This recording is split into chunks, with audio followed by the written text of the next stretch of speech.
All right. Hello, everyone. My name is Christina Clark O'Carmis. My pronouns are she, her. I am the executive director at the Alabama Campaign for Adolescent Sexual Health. We're so happy to have you all here today. It's a pretty good little crowd we got going on. If you are new here, maybe this is your first time, this is our monthly webinar series that we host, bringing in usually guest speakers from all over the country. I think back in October I did it, but typically we will bring in a guest speaker from somewhere. And this month we are really excited to have someone from the Trevor Project. But before I have Megan introduce our guest speaker, I just want to say, if you're not familiar with our organization, the Alabama Campaign, we've been around for a couple of decades, and we are the only organization in the state that is, our sole purpose is to advance comprehensive sex ed in the state. And so if that is something that interests you, I would encourage you to find us on Instagram, Facebook, old Twitter. I think it's X now. You can also find us at our website, which is alabamacampaign.org, and you can sign up for our newsletters or learn more about how to get involved there. With that, I'm going to turn it over to Megan Lyle, who is our health educator. Thank you. Hi, everyone. I'm Megan. I use she, her pronouns, and I'm the health educator for the Alabama Campaign. And I just wanted to introduce our guest speaker, Jonah DeChants. Did I pronounce that right? Okay, great. Who we're so grateful for y'all for being here, and for you, Jonah, for presenting. So Dr. Jonah DeChants is a senior research scientist at the Trevor Project. Prior to joining Trevor, Jonah completed his PhD in social work at the University of Denver's Graduate School of Social Work in 2019 and was a postdoctoral fellow at Colorado State University's School of Social Work. His scholarship uses community-based research methods to study the resilience and service needed of young adults experiencing homelessness, particularly those who identify as lesbian, gay, bisexual, transgender, or queer. He has taught courses on policy analysis and incorporating social justice into the social work practice. So I'm just going to pass it right over to you. Thank you so much for being here and for presenting on this topic. And yeah, thanks. Yeah, thanks so much. Hi, everyone. My name is Jonah DeChants. My pronouns are he, him, and his. Super excited to be here this afternoon, morning, depending on your time zone. This is actually my first presentation for a group of folks in Alabama, so super excited to connect with folks from Alabama. I will go ahead and share my slides. Here we go. It's the green button. Here we go. Can folks see that? Okay, flash me a thumbs up if it looks okay. Awesome. All right, let's jump right in. So for folks who may not be familiar, the Trevor Project is a leading suicide prevention and crisis services organization for LGBTQ young people. We are best known for our crisis services, which you may have heard of. We operate 24-hour support for young people who identify as LGBTQ between the ages of 13 and 24 living in the United States. And folks can reach us via chat, text, and phone. So we have 3 different formats. But we also have a large staff that does a lot of other work. I have amazing colleagues who work in advocacy, who do a lot of work talking to state and local legislators, even national legislators, about issues that impact LGBTQ young people. We have colleagues in public training who do all sorts of amazing trainings and presentations for external organizations. So we're very fortunate to have sort of a broad umbrella. We also have a small but mighty research team who I'm honored to represent here today.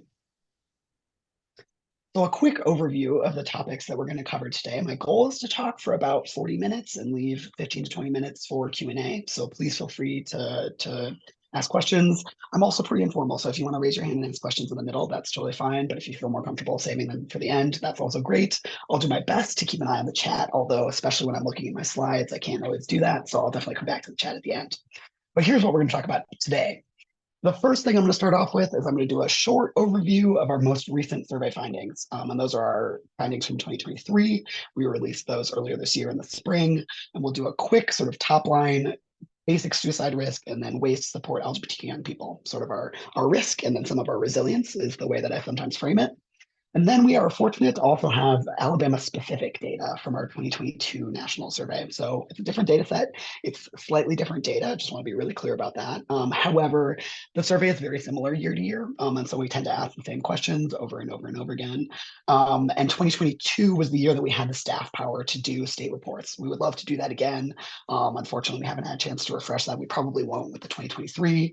But we're very, very glad to be able to share some of our state-specific stuff. And so then we'll dive in a little bit more into each of these topics. We'll get into suicide risk and mental health, access to mental health care, victimization and discrimination, conversion therapy and the effects of politics, and then affirming spaces and social support. And then at the very end, I have a couple of slides that have some resources that I hope folks might find helpful. All right, so just sort of to lay the framework, on our research team, we have two theoretical frameworks that inform all of our work. And those are the minority stress framework and the framework of intersectionality. Folks working in public health in these spaces usually know about both of those frameworks, but just in case, I'll do a quick overview. When we say minority stress framework, what we mean is that LGBTQ young people are not inherently more mentally ill or more prone to mental illness just because they are LGBTQ. It's the fact that they are LGBTQ people living in an anti-LGBTQ society, experiencing discrimination, harassment, violence, disruption of their social relationships, potentially a hard time finding a job or maintaining housing. Those are the things that can cause a young person to then be vulnerable to poor mental health. And so that's the minority stress framework, right? The more minority stress, the more marginalized identities a young person has, the more mental health risk and suicide risk we would expect to see because of the mistreatment that they are absorbing from their larger environment. And then when we apply an intersectional lens to that, we understand that it's not just LGBTQ identities, right? We understand that young people who have other marginalized identities, whether that's their race or ethnicity, or their ability, or their socioeconomic status, those are all things that can compound that minority stress and continue to make folks more vulnerable to poor mental health. And unfortunately, our data do tend to bear that out in the sense that we see higher rates of risk among folks who have multiple marginalized identities. And we'll actually see that in some of the findings. So I'd just like to lay that as the groundwork. That's sort of the guiding framework that really helps us understand, what questions we should be asking. We are always looking at the environmental factors that can be either beneficial or harmful for a young person's mental health. Oops, going forward. Here's a quick overview of our 2023 national survey. Oh, excuse me one sec. It wasn't our largest survey sample so far, but it was our most diverse, which we're very excited about. Every year we spend a lot of time trying to recruit folks from underrepresented and understudied backgrounds, particularly young people who are BIPOC, particularly folks who are Black and Latinx. Those tend to be harder to reach populations for research studies. And so we try to really hard to make sure that we have a racially diverse sample. We still have a little bit of work to go before it's as diverse as the US population, which is our goal. But each year we have gotten a little bit better. And so this year we had 28,000 young people complete the survey and be considered valid responses. So that's after a lot of data cleaning, try and clean out, folks who may not be answering in good faith. And we use the same age range as our service demographic. So that's why we tend to target young people who are between the ages of 13 and 24, because those are the folks who could reach out for our services. However, we're not surveying young people because they reached out to our services. This is a separate sample. They may have reached out to our crisis lines. They may have not. We do not know that, and we don't ask any questions about that. This is a pretty separate endeavor. You can see here that this year we were able to have 50% youth of color and 51% trans and non-binary young people, which is great because that allows us to do some of these more intersectional breakdowns where we look at multiple identities at a time because we have a large enough sample size to be able to do that. So here are some of our top line 2023 findings. So we found, and this is the full sample, so across the entire country, and including folks in Puerto Rico as well, we found that 41% of LGBTQ people seriously considered attempting suicide in the past year, including about half of our trans and non-binary young people, as compared to about 30% of cisgender young people. When we look down at suicide attempts, we found that 14% of LGBTQ young people attempted suicide in the past year, including almost 20% of our trans and non-binary sample. As folks may be aware, these numbers are much, much higher than the rates that we measure and expect to see in the general youth population. And we actually do use, for both of these measures, we use the same questions that the CDC's Youth Risk Behavior Survey, or YRBS, which folks may be familiar with. And we use those exact same questions so that we can try to compare them. And so these are much higher rates than we tend to see in sort of typical YRBS samples, which really highlights the need for LGBTQ specific support when we think about mental health and suicide risk. Just looking at some of our demographic breakdowns, I think this helps folks understand some of the trends in our data a little bit better. So here you can see it broken down in our two main age groups. We've got our 13 to 17-year-olds, who are, of course, under the age of legal majority, and then our 18 to 24-year-olds. As folks who work with young people, you're probably very aware that there are a lot of developmental differences between a 13-year-old and a 24-year-old. And so for us, that can be sort of a challenging thing in the sample to make sure that we're not comparing apples and oranges. And so what we see is that we tend to document, and you can see this here, much higher rates of risk among young people in that younger age demographic. So our 13 to 17-year-olds, pretty consistently, there are a few things where they don't report more risk, but most of the time they are reporting higher rates of suicide risk and higher rates of anxiety and depression. We have a couple of hypotheses about why that is. We don't have any sort of strong factual data. However, we really attribute it to the fact that when you are 13 to 17, you don't have a lot of control over your life. Once you turn 18, especially for LGBTQ young people, that can be an opportunity to leave an unsupportive household if you have the resources and support. It can be an opportunity to establish a little more independence, to have more control over your life. We also attribute it sometimes to maturity as well, and the fact that those older young people have had more time to develop positive coping mechanisms. They have more time to sort of live with their brain and understand how it works. And so that's why we also tend to see a little bit more risk among our younger young people. Here we look by sexual orientation. We don't see a ton of really dramatic trends by sexual orientation in our sample. However, we do pretty consistently see these bumps here in the middle, and I hope folks can see my mouse. But you can see that the queer and pansexual young people, as well as questioning, those folks tend to report higher risk, and that does tend to bear out across multiple measures. There are a couple different factors. Part of this could be higher risk due to being, and we use the term multisexual to refer to folks who are attracted to more than one gender. So that includes folks who are queer and who may be attracted to all sorts of different genders. That includes folks who are pansexual or bisexual. We tend to see higher rates of risk among multisexual young people, which can sometimes be a little counterintuitive for folks. I think sometimes there's this perception that if someone is attracted to all sorts of different genders, maybe it is easier for them to pass as straight, and therefore maybe they experience less discrimination and harassment. And actually, both our data and the larger literature does not really support that. We actually tend to see higher rates of risk among folks. And so there is a lot of evidence suggesting that actually that the ability to pass as straight is actually a source of stress rather than a source of protection for our young people who are attracted to folks of different genders. The other hypothesis we have about this trend is that the young people in our sample are more likely to identify themselves as multisexual. They're more likely to use terms like pansexual or queer to describe themselves. And so some of that risk that we saw in the previous slide may be showing up again here because they're grouping themselves in different ways. So then when we look at gender identity, here we see very, very consistent trends. And as you maybe noticed when I mentioned sort of our top line findings, when I shared our trans and non-binary specific stuff, we always see higher rates of risk among our trans and non-binary young people. You can see that here, 48% of trans women and 56% of trans men have seriously considered suicide in the past year. Again, just to reiterate, those rates are so much higher than what we see in sort of general youth population. For us, we really attribute that to the political culture and the lack of awareness about trans identities. We've done a ton of really important, wonderful work to really help folks understand sexual orientation, and there is still a ton of work to be done there. I'm certainly not saying that work is done. However, we're a little behind on gender identity and trans and non-binary identities. We're playing catch up, both from a policy standpoint and from a public education standpoint. And so in general, our trans and non-binary young people tend to report higher rates of discrimination, victimization, and therefore suicide risk, which really speaks to the need for important protections around gender identity. And then finally, looking by race and ethnicity, here again, we see the minority stress framework play out. So we do tend to see higher rates of risk among our BIPOC young people, in particular, our Native and Indigenous young people.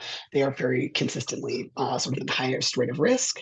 If folks are interested in this community and this topic, we actually have a report about our Native and Indigenous young people in the sample coming out this week on Thursday in recognition of Native American Heritage Month. So feel free to take a look at our website to check that out. But we also see pretty high rates or higher rates than our white respondents for almost all of our BIPOC groups. You can see it among our Middle Eastern and North African, Hispanic or Latinx, and our Black respondents, and then also our multiracial respondents, who are a really, really big chunk of the sample. I can't remember the percentage off the top of my head, but we have a lot of folks in our sample identifying as multiracial. So again, this just sort of bears out what we would expect to see at the intersection of homophobia, transphobia, racism, white supremacy, right? We understand that those young people experience additional barriers, whether that's trying to access mental health care, whether that's finding mental health practitioners who are affirming of both their LGBTQ identity and their cultural and racial identity. That can be very challenging. And so those are the kinds of struggles that we expect to see. And that's why we tend to see these higher numbers, or that's our hypothesis as to the cause.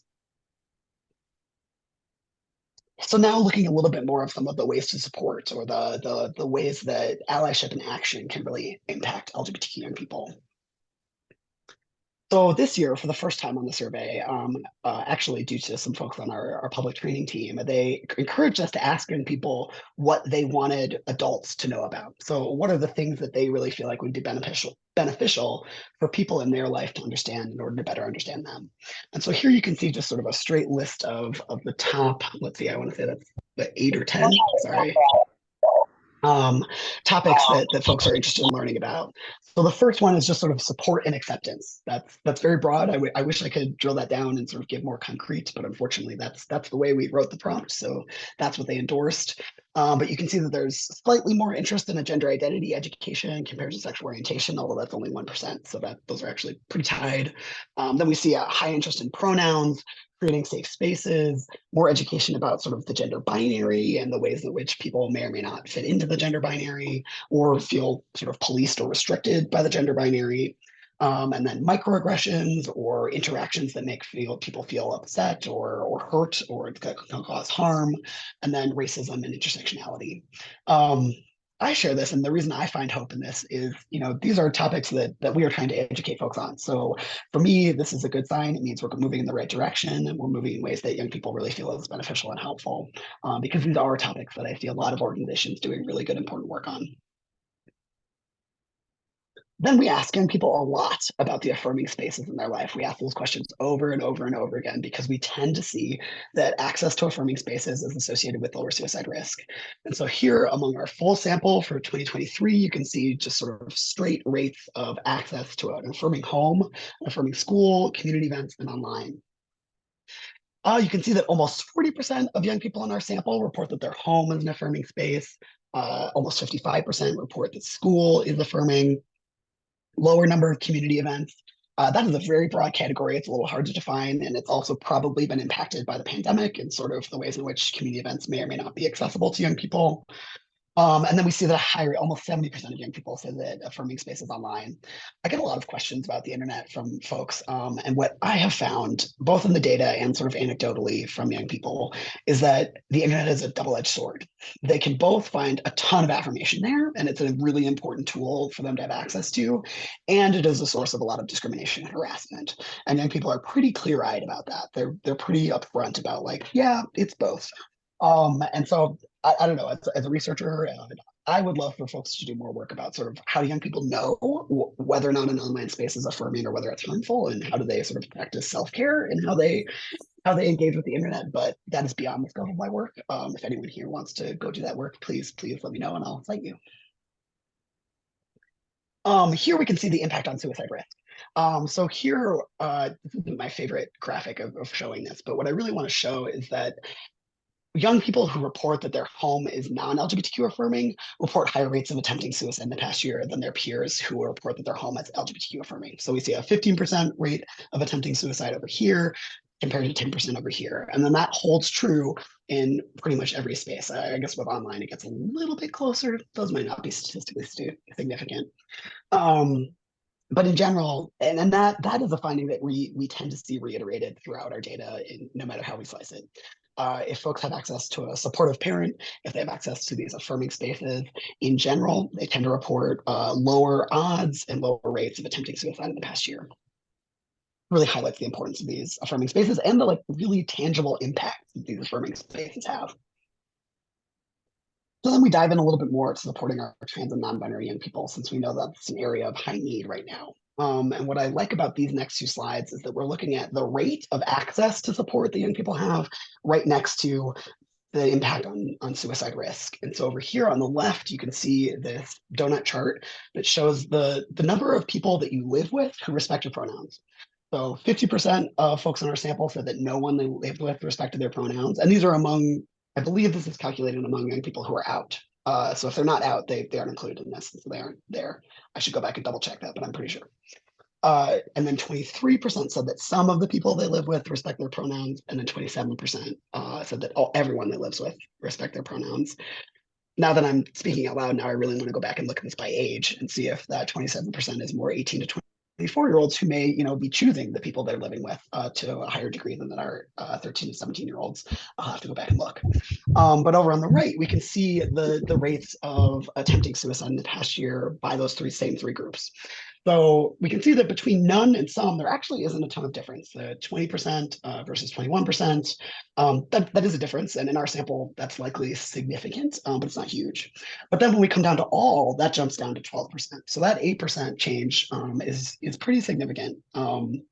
And really highlights the really important mental health role that a simple action like knowing someone's proper name and pronouns and then trying to use them consistently can, again, it has a very, very tangible impact and potentially life-saving.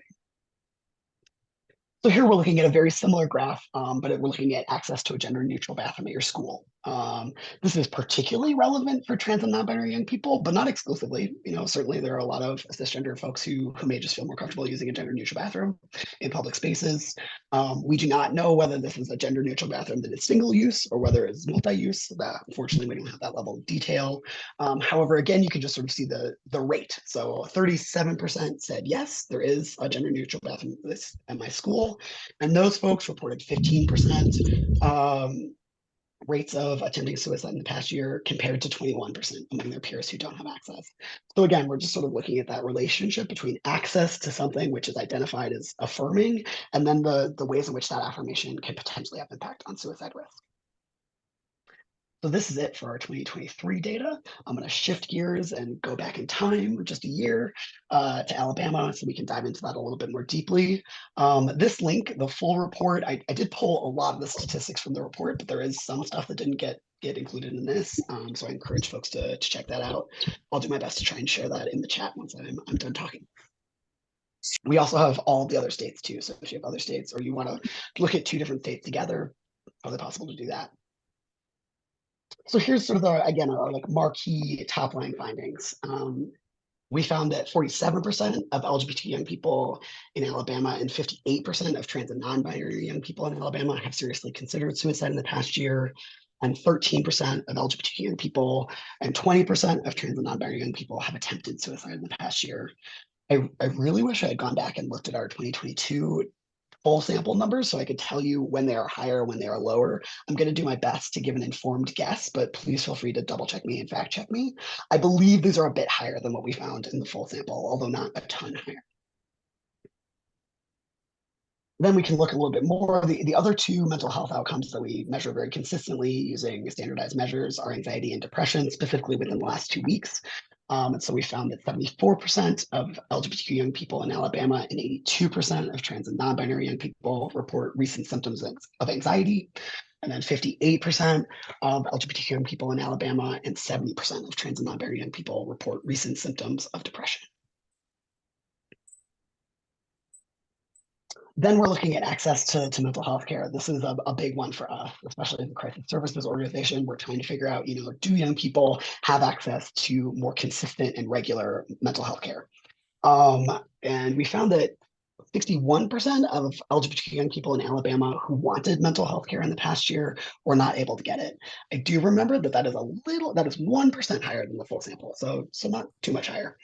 And that includes 57% of our trans and non-binary young people in Alabama. And then over here on the right, we ask questions about, what are your barriers? What are the reasons that you weren't able to access mental health care? And again, this is all among young people who told us that they wanted mental health care. So if they said, no, I don't feel like I really needed it in the past year, they're not included in any of these percentages.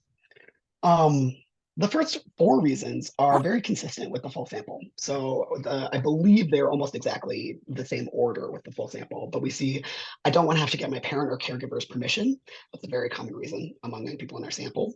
We find that folks are afraid to talk about their mental health concerns with someone else. They're afraid they won't be taken seriously. This to me really speaks to like just sort of general stigma about mental health care, right? And misunderstandings that people have, or genuine bad experiences that people may have had previously, right? Sometimes, especially for when I used to work with young people in the foster care system, many of those folks had had very, very negative experiences with counselors and therapists, and that made it very difficult for them to feel comfortable going back as young adults.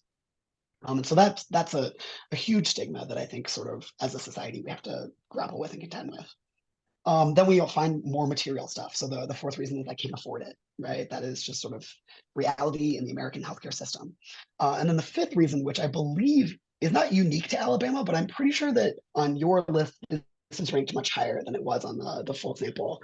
And that is, I was not out about my LGBTQ identity, and I was afraid of being outed. I believe that is lower among the full sample. And so that to me, speaks to maybe some of the unique challenges that folks are experiencing in Alabama of sort of the sense of, not feeling comfortable being out about your identity, particularly if someone is living in a small town, accessing mental health services and feeling safe and anonymous. I can imagine that being very challenging, especially for young people, or go if your school has a school counselor, but everyone's going to the same school counselor, that doesn't always feel very private. So finding ways to access mental health care while respecting folks' privacy, I think is, again, something that us as a larger field can do more work on. So then we're looking at our rates of victimization and discrimination. You'll see here at the top, when we say victimization, we mean physically threatened or harmed, physically harmed or threatened with physical harm. And in this instance, we are specifically looking at victimization that is due to your LGBTQ identity. We do ask about other forms of victimization due to other things like your race, your body size, your class, your ability, but in particular, we're really looking at the sexual orientation and gender identity. We found that 45% of folks have experienced victimization at any point. This is an ever question due to their LGBTQ identity. And then we find that 74% have experienced discrimination based on their sexual orientation or gender identity. I really do not remember how these compare to the full sample, but I think they're pretty similar. They're pretty consistent numbers. Then we, folks here at Trevor and our advocacy team are very, very involved in the efforts to ban conversion therapy across the United States. We've worked with several campaigns in states like, I'm not gonna remember off the top of my head, I believe Minnesota, Michigan, places that have recently banned. And when I'm talking about conversion therapy, I'm talking about folks practicing either spiritual or mental health support, and I'm putting those in air quotes because these are not evidence-based interventions, where they are saying, it's okay, we're going to change your sexual orientation and gender identity, and we're going to do that either through some sort of intensive therapy or some sort of spiritual practice, and then you will be happier. That is not true. In fact, conversion therapy is found to be extremely damaging to folks' mental health. It is very, very harmful to be told you need to change in order to be happy. It's very harmful to have that pressure coming from a leader in your community, whether that's a doctor or a psychiatrist or a religious leader. And so that's why we really try to capture that in the survey. We also do, and this is not shared here, and I'm not sure that's in the Alabama report, but if you look at our larger survey stuff, you'll see that we also try to measure less formal sort of, we call them change efforts. And those are like conversations with your friends and family where someone might say, hey, maybe you'd be happier if you just date a girl, or something to that effect. And so we try to get both the formal, the official, and the more informal sort of social stuff that goes on. And both of those are associated with higher suicide risk and poor mental health. So here you can see that among specifically young people in Alabama, 15% of folks were threatened with conversion therapy. So someone told them, you know, if you don't act a certain way, I'm going to send you to this person, and they're going to do this. And then 9% were actually subjected or had experienced conversion therapy. I believe these are a little bit higher than the full sample, but again, apologies. Someone should fact check me. And we don't have this here, and I don't think the sample in Alabama, unfortunately, was big enough for us to look directly at suicide risk, but both being threatened and subjective, actually in some of our more recent work, have very similar rates of suicide risk attached to them. So actually being threatened is in our work almost just as bad as actually being subjected to. Folks report very similar suicide risk rates. Then we look a little bit more at politics. I'm sure folks here are very aware of the anti-LGBTQ politics that have been going around in the country for the last 2 to 3 years in particular. Things like, legislation banning folks from using facilities that aren't aligned with the sex they were assigned at birth. Legislation limiting folks from providing gender-affirming healthcare. That, of course, is a huge one. All sorts of different things. Efforts to limit discussions of LGBTQ topics in schools or books, all of that. And I'm sure folks here are very familiar. But we do ask young people about that every year, especially in the last couple of years. We've asked pretty detailed political questions. And our results are pretty unsurprising. We find that young people pretty consistently report, you can see that between sometimes and a lot, a majority of the sample are saying, yes, recent politics are having a negative effect on my mental health. And so the takeaway here for me in particular, as someone who sort of comes from a youth development background, is that young people are paying attention to this stuff, right? I think sometimes there's this idea that young people live in their own bubbles and they don't know what's going on down at their state capitol. And that's sometimes true. But they are really paying attention to this stuff. And even if it isn't directly impacting them, it is still having a negative impact on their mental health. And so that hearing this message over and over and over again, that, you know, you are not human enough to use the bathroom that aligns with your gender identity, or you don't serve medical care, that has an understandable and unsurprising toll on someone's mental health. So then looking at affirming spaces, specifically here in Alabama, let's see, we found that almost 30% of LGBTQ young people identified their home as an LGBTQ affirming space. If we compare that to 2023, that is lower. That's about 10% lower. I can't remember. I think 2022 was pretty similar. So I think that trend is probably, I feel somewhat confident about that. But a third is still really good. A third of folks having an affirming home is really powerful. And here again, we can see the impact of suicide risk. And so, the impact of community affirmation on suicide risk. And so what I really like about this chart is this nice sort of like linear relationship between very accepting and very unaccepting. I don't like that it's going up, and I don't like what that means, but I like a line in statistics. And so when we're talking about community acceptance, here we're asking young people specifically about sort of the town or the community that they live in. And we are leaving this idea of like very accepting versus very unaccepting up to them. They get to determine what that means. And so we do tend to see that folks who live in a very accepting area report really, really low rates of attempting suicide in the past year, compared to folks who feel like their community is very unaccepting. Those folks, 36% of those folks have reported a suicide attempt in the past year. What I like about the line, and particularly as someone who does a lot of presentations, is I think it shows this really nice, clear relationship between community affirmation, affirming spaces, affirming homes. I feel like a broken record. I've said it a lot. Affirming adults, affirming teachers, affirming schools. Those are all associated with lower suicide risk. And I just love a line that demonstrates that. Here we're breaking down our social support a little bit more. So here we can see this is not rates of suicide, attempting suicide. This is just rates of reporting that your family supports you. And I believe this is sort of general support. So this isn't LGBTQ specific. These are questions like, I can go to my family when I have problems, or my family wants the best for me. That's sort of what we're measuring here. We found that 15% of LGBTQ young people reported high support from their families. And 85% reported low to moderate. I really wish I had gone back and looked at the comparison, because I think this is actually the most stark difference compared to the full sample. That 15% is really, really low compared to our full sample. Again, I should go back and double check, but I was a little bit shocked when I saw that number when I was preparing this. So I think this also sort of speaks to the need for general support for young people, right? And LGBTQ identity is frequently a source of conflict between young people and their parents, but it isn't the only source of conflict, right? I used to work in youth homelessness, young people experiencing homelessness, and I met all sorts of young people that had conflict with their family and had left due to clashing ideas about religion or sex or pregnancy or drug use, or just sort of general autonomy, the right to make decisions about your own life. And so I think that speaks to a larger dynamic in our society very broadly, and then maybe particularly in Alabama, where thinking about how do we support young people and having relationships with their family where they feel like they are supported. And obviously, families are partners in that, and some of them are going to be more open than others, and that's a tricky dynamic to try and navigate. But I think this is a potential point of intervention, particularly maybe in places where there are efforts and where it's harder to talk about LGBTQ specific stuff, but it may be easier to have more general conversations about sort of healthy relationships or family dynamics. But then looking here at suicide risk in particular, again, I'm just sort of demonstrating this theme that I've been showing over and over again, the sense of when young people report that high family support, they report lower rates of suicide or lower rates of attempting suicide in the past year. So the folks who report high support among their family, only 6% of those folks reported a suicide attempt in the past year versus 16% of folks who report low to moderate. And I just labeled the things over on the right because I want to be really clear about where these numbers are coming from and which ones are specific to Alabama and which ones are more broad in 2022.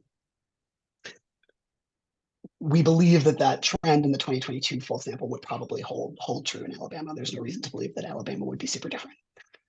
Looking over at the friend side, we actually do not tend to look at friend support a ton in a lot of our analyses, and that's because we found that it doesn't have quite the same strong relationship with suicide risk. You can see here that it does have a relationship. Folks who report high friend support do report low rates of suicide risk. We do tend to find that pretty consistently, but not always in such a dramatic way where it's really statistically significant. However, friends are also a really important, locus of intervention and support, and they're an incredibly important peer influence in young people's lives. And so I think it's important to not just sort of skip over that.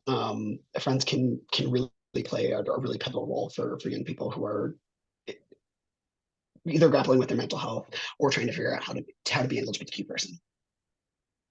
All right. These are some text responses. So we asked folks in 2022 an open-ended question: what are things that make you understand that a space is affirming? And so these answers are actually pulled from young people in Alabama. They are sort of scattershot. There's no quantitative analysis going on here. There's no sort of, this was endorsed by this many people. These are all individual responses. However, I found it really helpful, especially as someone who, again, comes from a youth background. These are all things that many organizations are trying to do. So having active and open LGBTQ employees and students. So having a space where your staff or your students feel comfortable being out, that sends a really important message to all the other people in the space who may not be out, that is a safe space for them.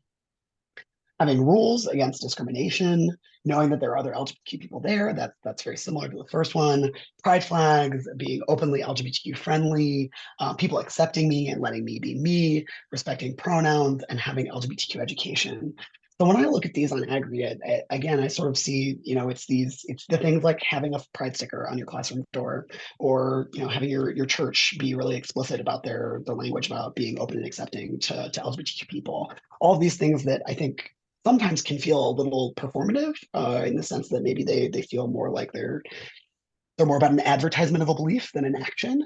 Young people are actually really paying attention to that. They are looking for that performance. They are looking for those symbols. They are looking for that language. And even if they don't sort of say anything about it, they notice it and they see it, and that makes them feel safer. And hopefully that allows them to bring more of their full self into that space. So again, for me, this is a good one. It really reinforces all this work that a lot of good organizations are doing and shows that it's having a really, really tangible impact. All right, so transitioning lastly to some of our resources, I really want to plug the Trevor Research Center. This is a link on our website. You can see the URL here. Oops, sorry, I'll go back. there we go. The URL at the top, it's basically our website and then /resources. I love this site. I use it frequently and share the resources in all my presentations. It has really, really good, it's easily searchable. You can click on different topics. We have a ton of stuff about just sort of general mental health support and preventing suicide. So how to talk about suicide with young people, how to talk about it in safe spaces in schools. And then we also have a lot of sort of LGBTQ one-on-one. What does it mean to be LGBTQ? What is a gender identity? What does it mean to be transgender or cisgender? We have some of the resources are specifically geared towards young people. So the Coming Out Handbook is a really great one that's directly for young people who are trying to figure out, is it safe for me to come out at home, at school, in these different spaces of my life? And then we do have resources for teachers, creating safer spaces in schools. The navigating personal safety while taking action as an LGBTQ person. I really am a fan of this one as well. I believe we released this last spring around June for Pride. And it's really about activism and ways in which to keep yourself safe while engaging in activism, which again, as folks know, is really essential right now, but can also be really painful if folks feel a little vulnerable and can be really tough on someone's mental health, right? To constantly be advocating for yourself. And then finally, we do have a great resource about LGBTQ identities and religion. This is just a partial list, so feel free to check it out and browse all the different stuff. And then I also like to share on our website, we have a page specifically dedicated to our research outputs. Our team, I've shared primarily here sort of our just straight up survey findings, both from 2023 and then 2022. We also do monthly briefs, which are usually 3 to 4 page research write-ups that tend to focus on very specific topics. So we've done ones on deaf LGBTQ young people. Excuse me. We've done ones on supportive actions from parents and caregivers. Those are really great, and I encourage folks to check out all the different sort of quick topics that we've done there. We also write longer reports. I mentioned one earlier about our Native and Indigenous LGBTQ young people that'll be coming out on Thursday. Those don't come out on a regular schedule, but when we have a topic that we feel like is too big for a brief and usually too big for a manuscript too, we try to publish that. And that is actually the Native Indigenous report is the last of a series about almost all of our racial and ethnic groups. And so we have ones on Latinx, young people, Asian American Pacific Islander, Black African American, folks with who are coming from immigrant families, so all sorts of different topics. Again, another one that I like to recommend for folks, especially if you're I get a lot of questions about sort of either folks doing their own survey research or asking about like intake forms and ways to ask young people about sexual orientation and gender identity on those intake forms. And so we have one called Measuring Sexual Orientation and Gender Identity Among LGBTQ Young People. Which some folks have found pretty helpful. And then finally, we also do peer-reviewed manuscripts. So we submit our work to peer-reviewed journals, and we try to disseminate those results. So yeah, we can see here that the most recent manuscripts, we have one on physical dating violence among LGBTQ young people. We have one about transgender girls' experiences choosing not to play sports. That one is more qualitative and has some really rich quotes from young people.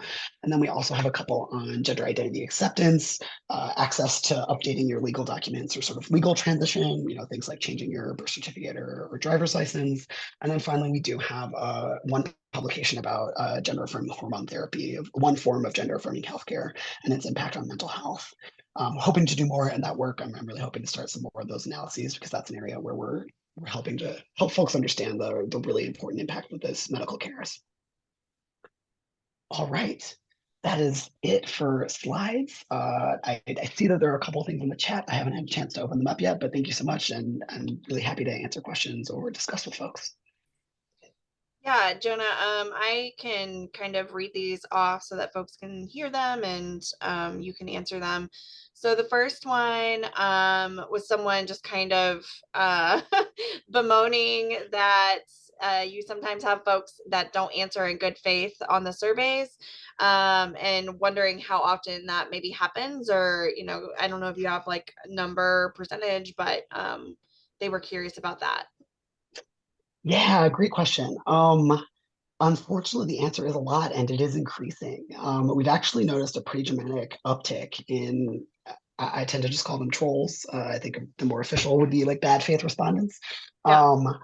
really trying to access the survey. Unfortunately, as LGBTQ issues become more politicized, particularly with young people, and particularly as Trevor has been, we've had some articles written about us in not very supportive journalistic places. We've had people sort of critique our online networking space that we have for young people. And so as our profile has risen, that has attracted more trolls.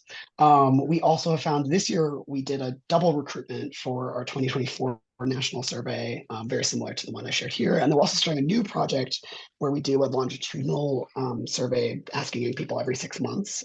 So trying to look at sort of changes over time. Very excited about that one. Super interesting scientific rigor, because we can really think about causation in a way that we can't with cross-sectional. However, that one also comes with more direct payment. When someone signs up to fill out the national survey, the big one, they have a chance to win a gift card. They're in a raffle.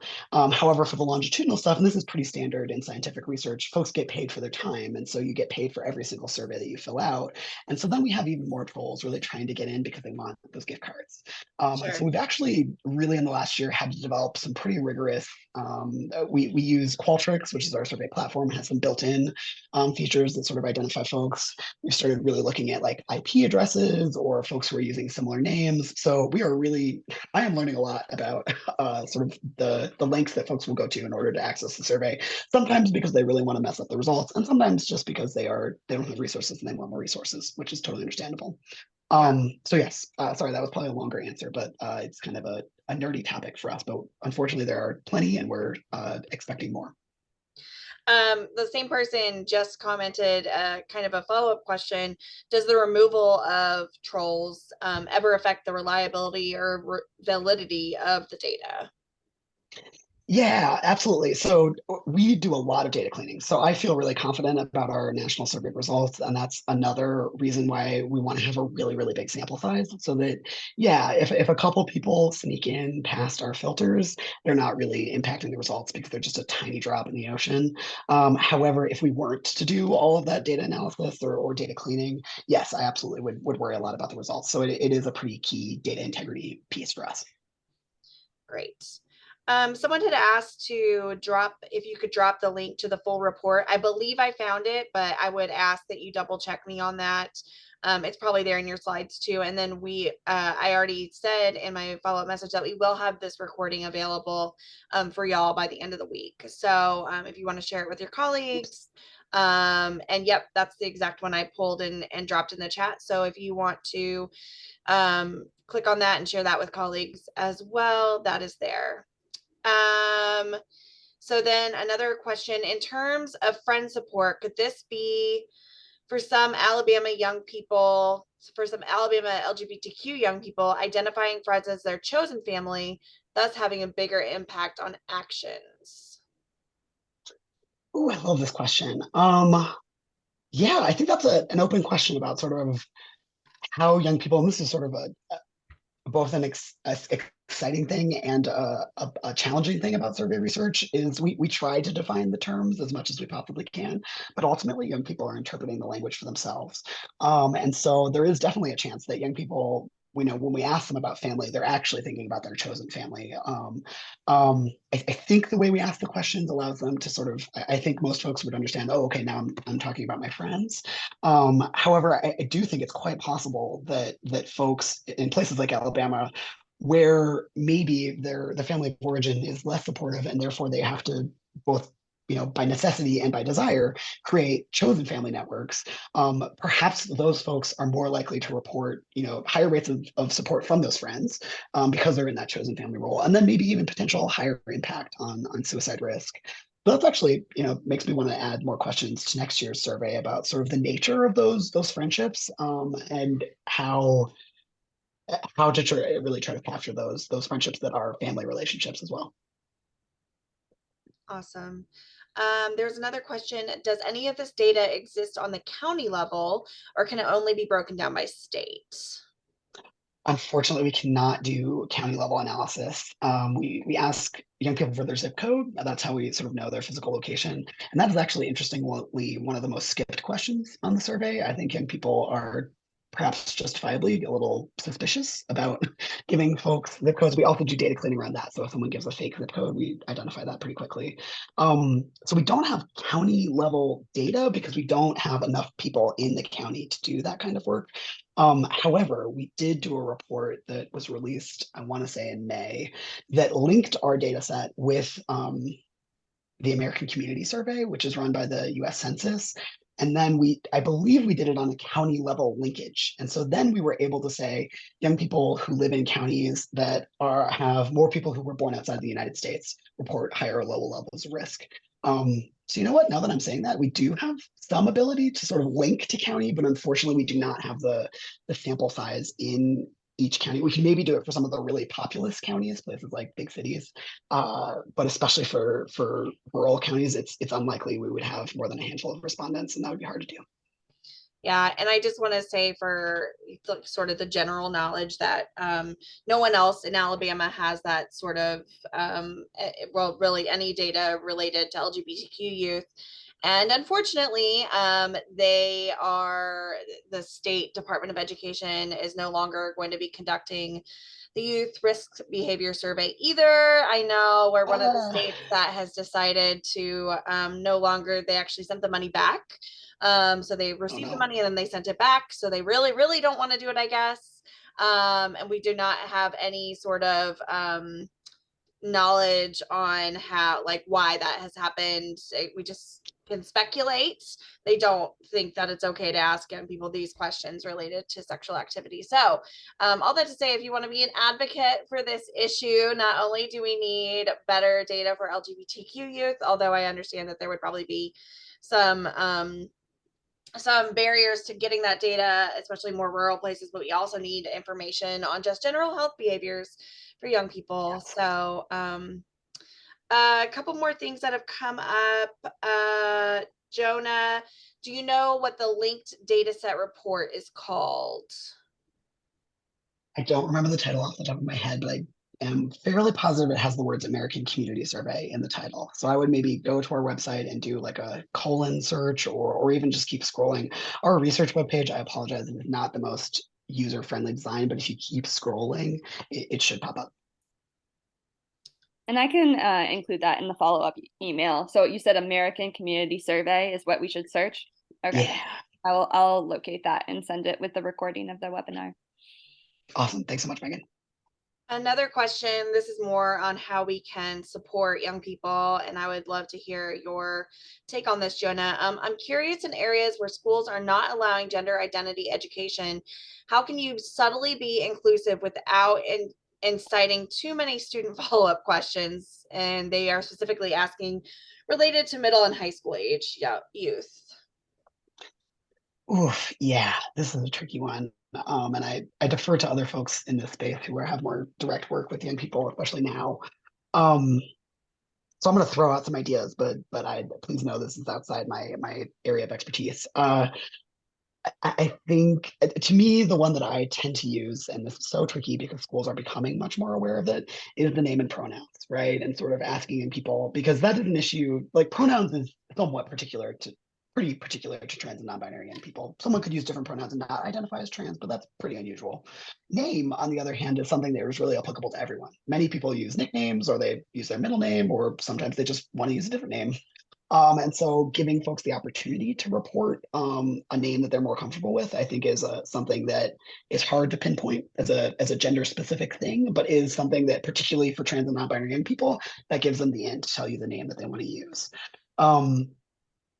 Particularly if I was in a really hostile environment, I wouldn't ask everyone their pronouns. I would maybe, and this is fraught because best practice is definitely to ask everyone their pronouns and not just ask people who you think are trans, because that is very fraught, right? You don't know who is trans or non-binary.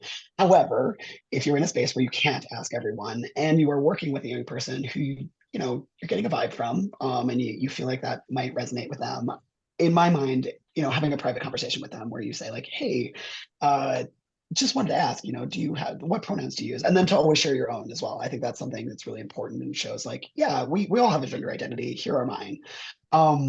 if that feels like something you can pull off safely and comfortably, and even, you might not even be able to use their pronouns in the classroom, especially in a really hostile environment. However, just having a person who knows the right pronouns and who maybe uses them in like conversations that the young person doesn't even know about, I think that can still be interpreted as support for a lot of young people.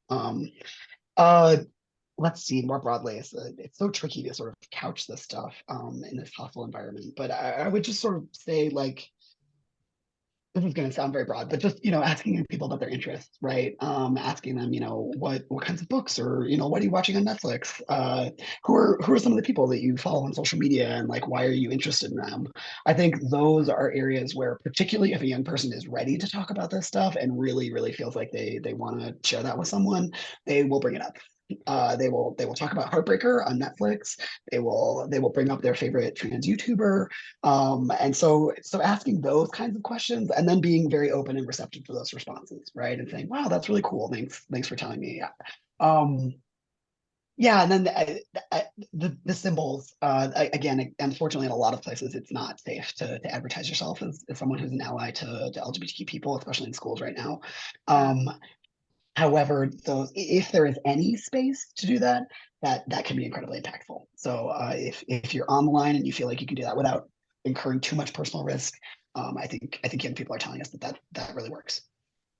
Yeah, and just to piggyback off of everything that Jonah said, which has been great, what we've heard from teachers is there has been a crackdown from State Department of Ed on things like gay straight alliances, pride flags, things like that. So we talk a lot about just using inclusive language.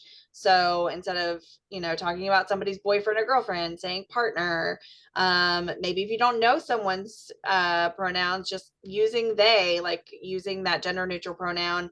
And just like if that's like your common practice, they could just like not even get you on, like that is a pronoun that we have used for ages now, but it's only because of this political moment that we're in that has become politicized.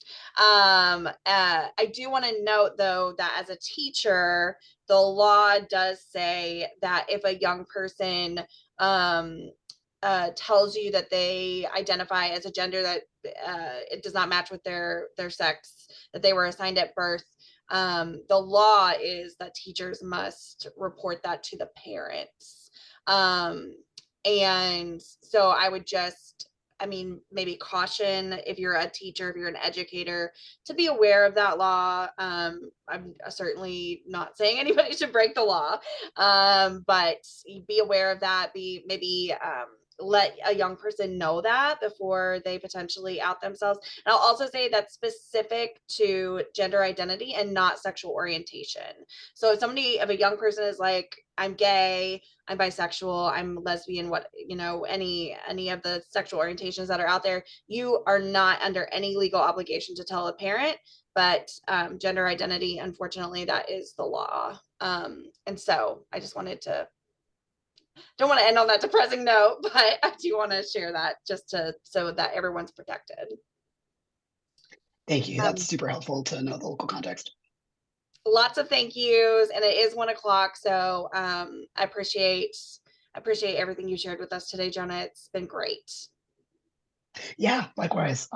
So grateful to connect with y'all. My colleague Stephen is actually a huge advocate for comprehensive sexual ed, so I'm going to maybe pass you his contact information for when we have more data about that. We would love that. Yeah, we would love that. Thanks so much, everyone. Have a great week. Thank you. Bye.